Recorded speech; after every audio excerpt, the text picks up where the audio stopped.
Okay, let's dive right into this. Welcome to the crew briefing. If you're working the deck of an offshore vessel, you can consider this explainer your definitive English language operational guide.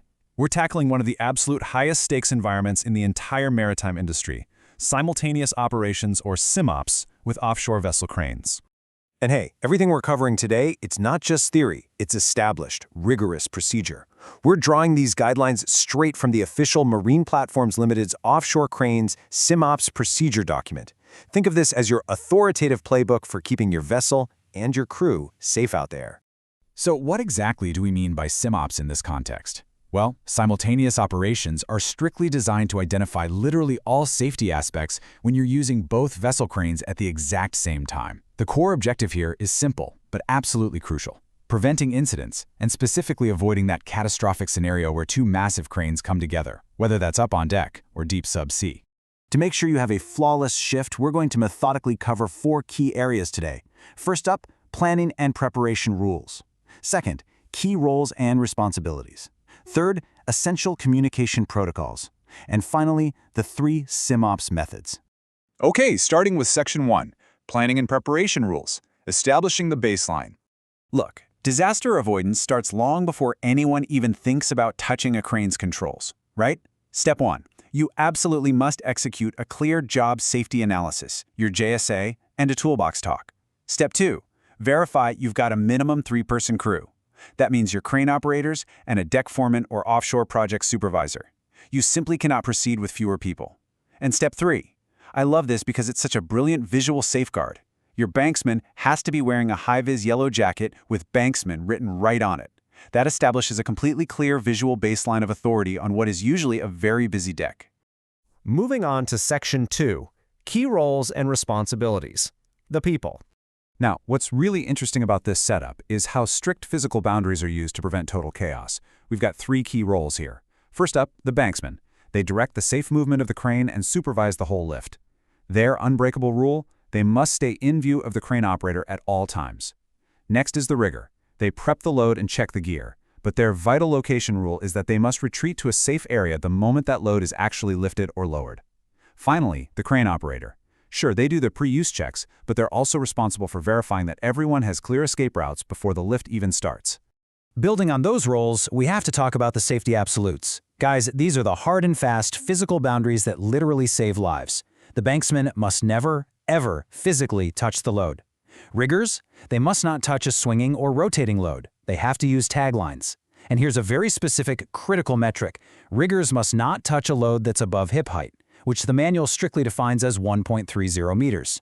Obviously, no one stands under a load, and ensuring clear escape routes prior to lifting, yeah, that's absolutely mandatory for everyone. Let's get into Section 3, Essential Communication Protocols. The lifeline.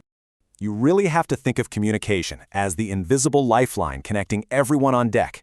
Before you start any task, you've got to conduct radio checks across all channels: UHF, VHF, clear comms, and yes, even the crane horn. You've got to speak in clear, unambiguous English, and to help out the crane operator, state the desired movements in meters. Now, in blind zones or when transporting personnel, the crane operator must repeat the banksman's instructions right back to them. It's called confirmatory communication, and it's how you ensure zero misunderstandings. And it goes without saying, but avoid unnecessary radio noise or distractions. So, the crucial point here is summed up perfectly in this direct quote from the procedure. The lifting crane shall stop immediately if he does not receive the signal. Listen, if you agree on a continuous signal method, the very second that communication drops, the lift freezes. Lost communication means a mandatory, immediate stop. No debate, no exceptions. Let's move to our final section, Section 4, and see how this all builds together. The 3 SIMOPS methods. Execution.